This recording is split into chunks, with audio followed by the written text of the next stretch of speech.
Hi, I'm Ingvild, and I'm here celebrating differences together with you. Since my purpose in life always has been and still are sharing my knowledge, insights, and experiences to help other people thrive, whether it's in organizations, as groups, or as individuals, I thought it would be only fair and reasonable to share some of my differences. Um, I was recently diagnosed with ADHD and emotionally unstable personality disorder, EUPD. The latter one you may also know as borderline. In Norway and some other countries, we use EUPD because the diagnosis has kind of two branches, one towards impulsive behavior and the other one towards borderline. I have the former one, so I use EUPD. I will get back to the effects of that a bit later. Even if I didn't have my diagnosis or didn't know about them when I was young, I kind of early understood that I had to be a bit different. There had to be an explanation why I reacted to some of the other kids' behavior. I had all these questions and I was wondering and I was frustrated and I was sad and I was angry when I observed how the other kids could be so cruel. It was about bullying.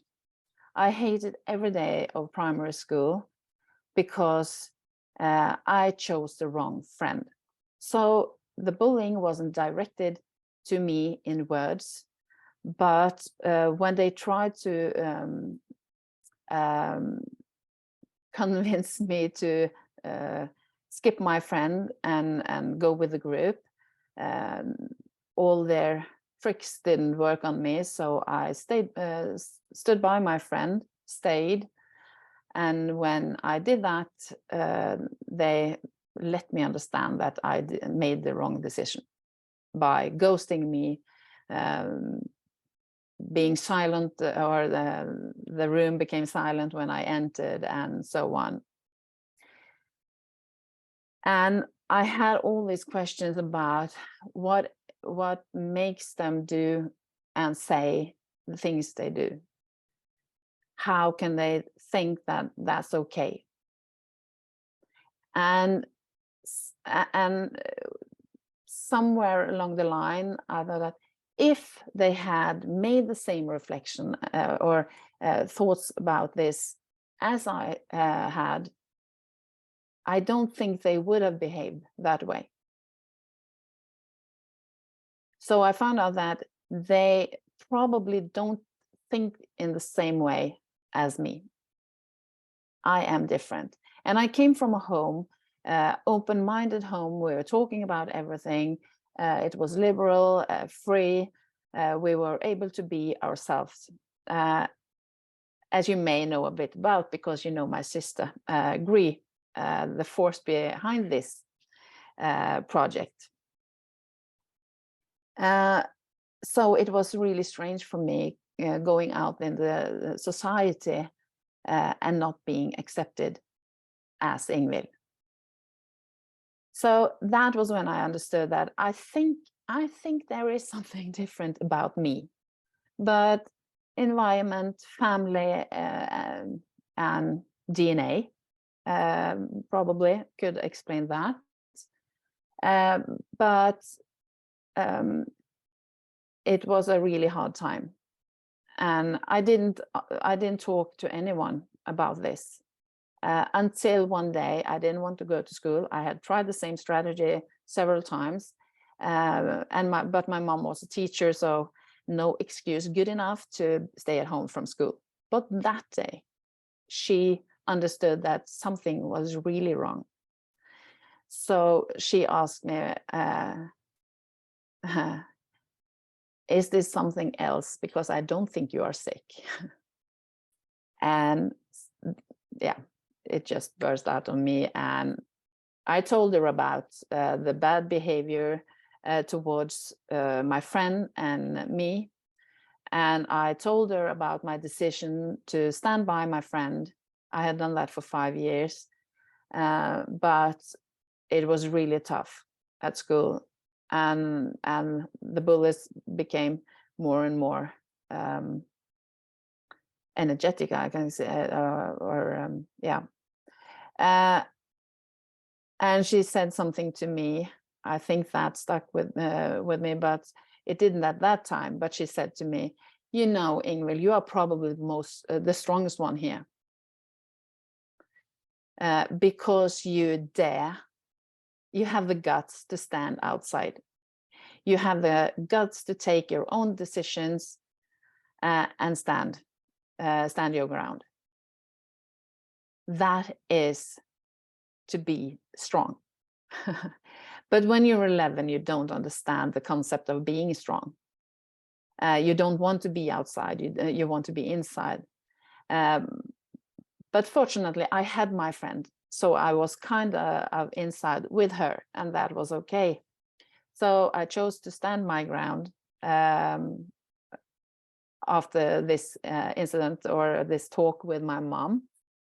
I still didn't understand the concept of being strong, but I think something just clicked, because I think it was kind of a year later, we had an ski camp with all the 12-year-olds, or the 6th graders. And one of the boys in class decided he wanted to tell me what he thought about me. We were in a common room, the boys were playing pool, we were a lot of girls around, and suddenly he said to me, "I think you should go to your room because you are too ugly to watch." And he said something more, but it was about my appearance. I wasn't looking good enough to be outside my room. And suddenly, that what my mom said. And I said to him, "Who the hell do you think you are, talking to me like that? If you think I am too ugly to watch, okay, so you can go to your room. That is not my problem. Who do you think you are? How do you dare talk to me like that?" The room froze. So I remember what I was wearing, where he was standing. I remember the people around. And he didn't say a word after that. And after some seconds, the scene unfroze, and we just went on doing our things. He didn't look in my direction at all. After that, I felt strong. Finally, I could talk back. And yeah, it was kind of peace. And the mean girl that had been orchestrating all this bullying during the whole period of primary school, she left me alone after that, and my friend. And he tried once more when we came to secondary school. He tried, and I just pointed at him and said, "Excuse me, but didn't we have this talk?" And he retracted and left the room. After that, I felt independent and strong, and I understood what my mom had tried to tell me. I found out that you can do this, girl. You are that girl. You can be anything you want. You can wear what you want. You can look exactly as you want. No one has the right to pick on you. So I went into secondary school feeling a bit more confident.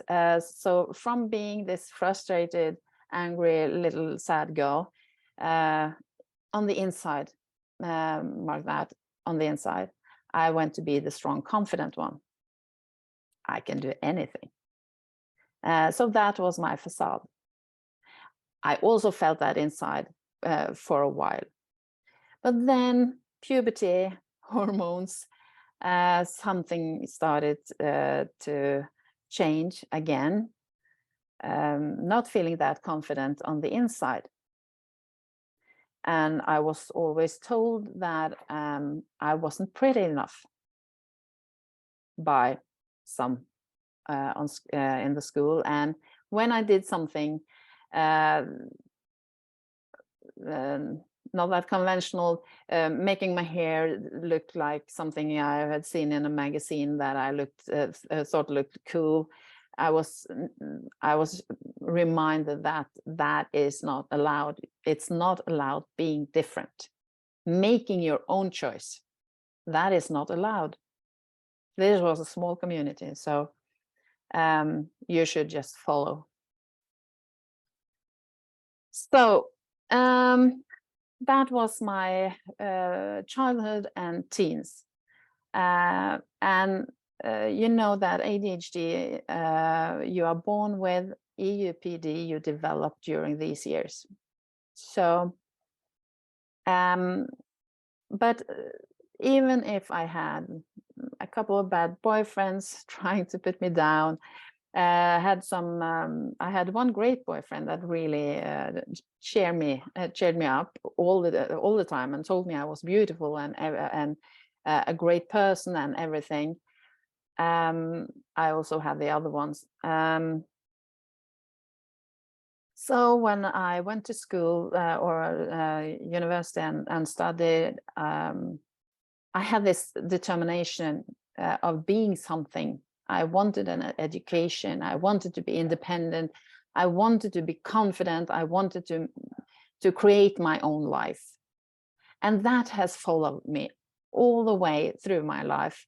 And I expect, yes, it's the open-minded family situation, but it's also my ADHD because I'm driven. I have this internal motor that just wants to drive. And there is no obstacles. It's just to go on. You can be what you want. And you have this enormous energy. Making changes, progress, and everything is just possible.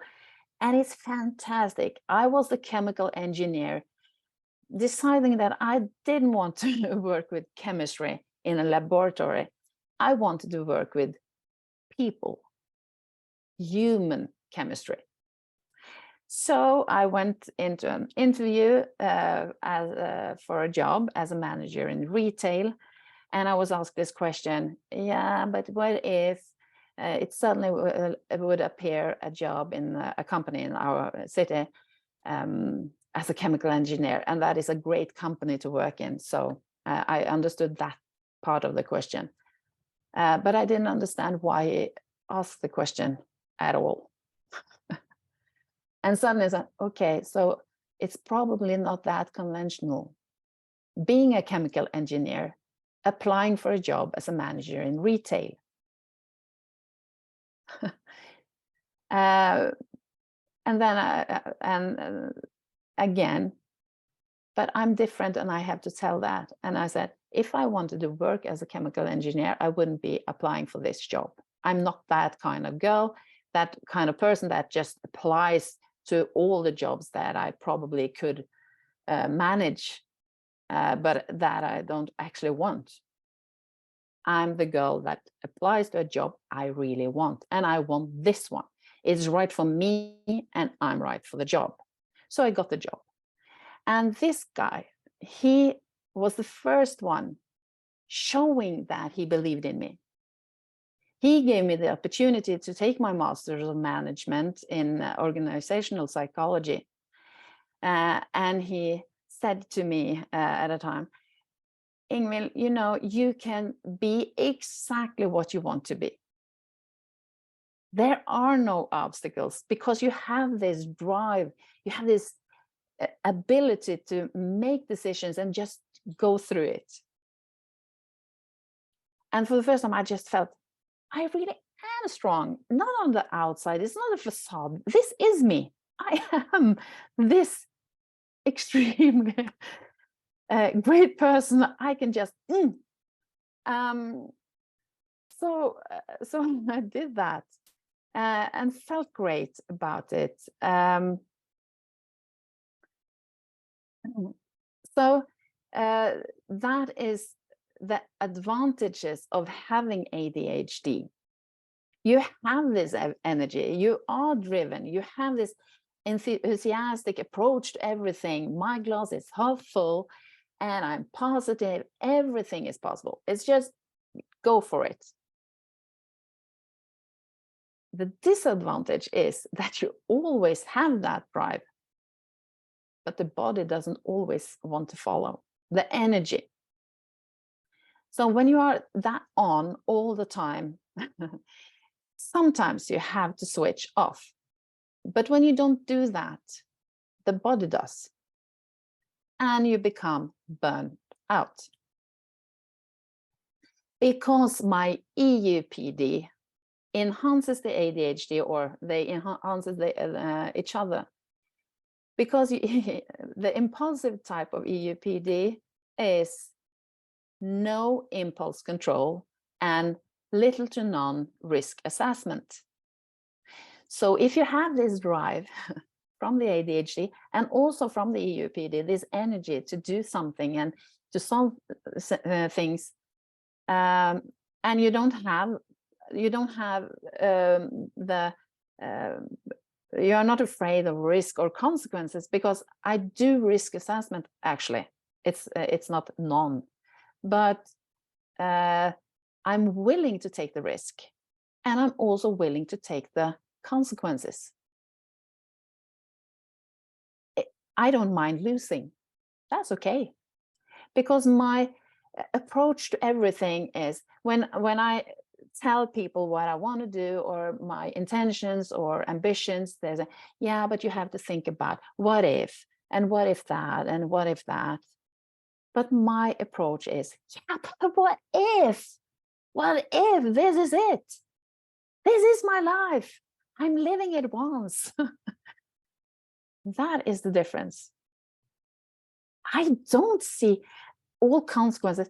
That is learning. Failing is learning. You don't do it again. You make other choices. It's not about change and all that. It's progress. It's being better, getting better quality of your life. I'm living once, and I will do that to the max. But saying that ADHD is a superpower is just partly right, because it is until it's not. And that has been my life. It's been like a roller coaster. It's up, and then you have this energy. I'm not bipolar, I just want to say that. But you have this energy and you want to go, but the body and my gut feeling doesn't always agree. So, and when you say yes to everything that is fun, it becomes too much. So my sick history or sick leave history and my jobs tell the story. It has been short periods, kind of regularly, and then the periods become a bit longer, some days and then months, and yeah. And now the last time, it took me kind of, I think I went down the staircase a couple of years and hit rock bottom, laying on my sofa, full of pain, and have been working myself up for the last couple of or 3 years. So a long period this time. So, and no energy and fatigue, and I have made my body sick. So I have some other diagnoses that are more medical. But and of course, when you are, I want to please everyone. I want to make everybody thrive. I want to share, and that is my purpose. As I said, I want to share what I know and what I do know something about, if that can help other people. But the disadvantage of being the one and being different in the way that I am is not always perceived like that. I've been accused of having a hidden agenda, that I want to promote myself, and some said to me, but you can't do this on pure ideology. No, of course you have to make a living, but I didn't become a yoga teacher to become a millionaire. I become a yoga teacher because I know that yoga is a fantastic tool to get a better life for yourself, physically and mentally. That is why I'm a yoga teacher. Why am I a consultant today, freelance HR consultant? Because I know that my knowledge and insights can help organizations thrive, find out how to meet their people. And now I can add how to meet diversity, and not diversity specifically on religion or culture or gender or something. Differences in things like this. I have a dog, yeah, and she loves me. and she is my mental health doctor. So she's kind of curious. So my disadvantages is not being believed, not being seen for who I am. And my EUPD, it's kind of life is or everything is black or white. I know that people are not black and white, and the reason I know that is because I know I'm not either or, I'm both or everything. And so are you. Everybody has something, a little of everything. But it depends on how dominating it is, or how strong it is. If it makes you have problem in your everyday life, as it has for me, that is where it becomes a diagnosis or not.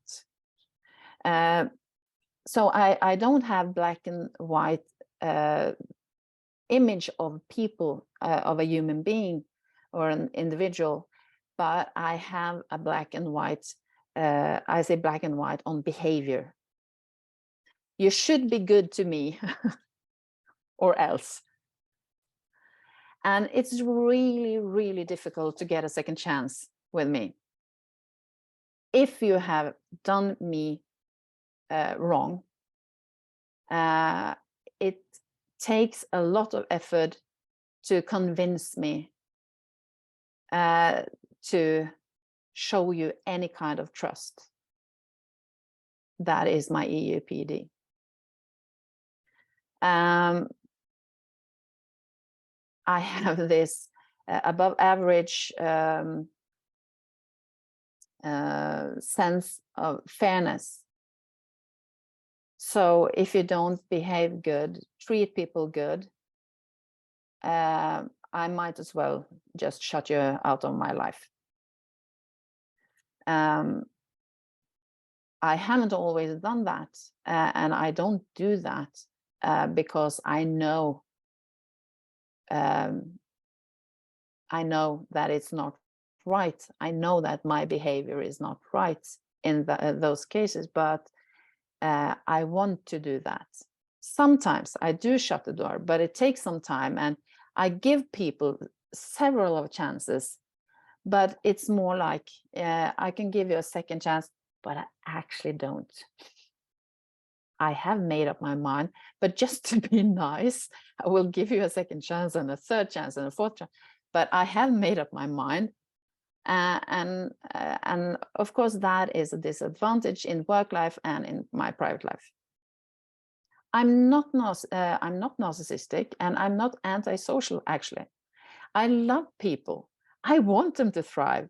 I would like every people to be kind and show them that I care. But I often get rejected because they don't believe me, or my thoughts are too much. I've heard that a lot. You are too much. Yeah, no, I'm not too much. I'm me, but I'm too much for you. And that's okay. But I won't change. I can't change, actually. And that is I'm going to therapy to try to change some of my behavior, or adjust. I have adjusted a lot. I have done a lot. I've been to therapy. I'm doing yoga. I'm meditating. I've been to my doctor, and I finally got my diagnosis, just because I'm not content when something is not functioning. I have to find the answers. I have to find a solution and do the job. I'm 49 years old and insisting on, I need to find the final break, because now I have done absolutely everything I can do to understand myself and why I have this dark feelings inside, the loneliness, the emptiness, being different but not understanding or seeing the full picture. So then I got my diagnosis, and I'm really happy, because that was the final break for me. Now I have to work on, okay, I do understand how this has affected me during my life. And now I have to find out how it affects me, but that I still can have a really great life quality. So that is my project from now on. So it has this, so overall, I have this fantastic energy. I have this so-called superpower in ADHD. I want and I like, and yes, I'm just ask me for something. Oh, it's exciting. I will join you. And then I have too much yes is a certain no from my body. So I'm balancing. Now I'm using medication for my ADHD. Not everybody needs medication, but since I've been through all these things and processes along the way, I wanted to try if medication could be the solution. So I'm now more focused. I can do what I decide to do without all this distraction around me. So I can do one thing at a time. And I have to work on how I approach other people and how I perceive them, and opening up and giving them a second chance for real, and learning how to see all the different shades of gray. It's not black or white. It's also all the shades of gray. So that is this is my contribution to celebrating differences. I'm not sick. I just have some diagnosis that affects my daily life and how I react to things. And I'm direct, and that has been a challenge in my work life, of course. Yeah, I will throw in this in the end, because I forgot to say it earlier. I was supposed to say something on my disadvantages, and of course it has to do with me as a person, the energy versus the burnout. But it has been challenging in work life because I'm direct. I speak out when I see unfairness. I don't have a filter. Yes, I'm kind of being a bit more diplomatic now than when I was 16. But so I have evolved. But when you speak out to your boss and tells them that bosses and tells them that you can't treat people this way, and you are doing wrong. You are not allowed to do this, and that is by law. You can't do this to people. You are not supposed to say those things, and that is when I have been accused of having my own agenda and trying to promote myself. And I have been frozen out of jobs, excluded. And they want to get rid of me. I've been in contact with lawyers, and yeah. So that is also a consequence of being forward driven, because I always see it. Oh, if we do this, we can do better.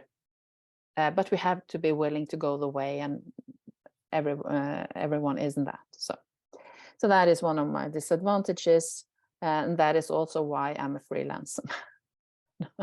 Not working with a certain employer. So I think that is not, in the end, I would just say, I should say something about how I celebrate my differences. To be honest, I don't, or I haven't done during my years. Yes, I felt the energy, but I have never celebrated being different. I have benefited from it and seen how it could take me further or in the direction I wanted, but I have never celebrated that I am different. I love myself for who I am. I came to that point that I am who I am, and I have to love all of it. But I don't celebrate it, or haven't done, because probably maybe that has something to do with ADHD and EUPD. You don't stop and think and reflect that this is something to celebrate. I don't celebrate my wins. I don't take time to just digest and say, wow, this was great. I haven't done that. I haven't made time or made the space to celebrate my differences. But now, when I know and I can see my life in retrospect, I can evaluate my life, I can see all the great things I have achieved. I can also see my challenges, what I have learned from them, and how I have used them, and how I now can use them, helping others, taking a step forward. Am I finished with my process? Definitely not. That is the day I'm 6 feet under. Then I'm finished. But this is a continuous process, and I will be doing it for the rest of my life. It has been an ongoing process since the day I realized I was different, that I had to find my space or my place in this world, my spot. It has been a continuous process. I haven't always been aware of it, but it has been ongoing, and it still will be till the day I'm not around anymore. And now I'm going to start to celebrate it as well. So if this was of any help or anything, I hope so. And if you feel a bit different yourself, cherish it and find the strengths of your differences. So I'll just wish you good luck and live your life. You only have this one, probably. So from me to you, a lot of love. Bye.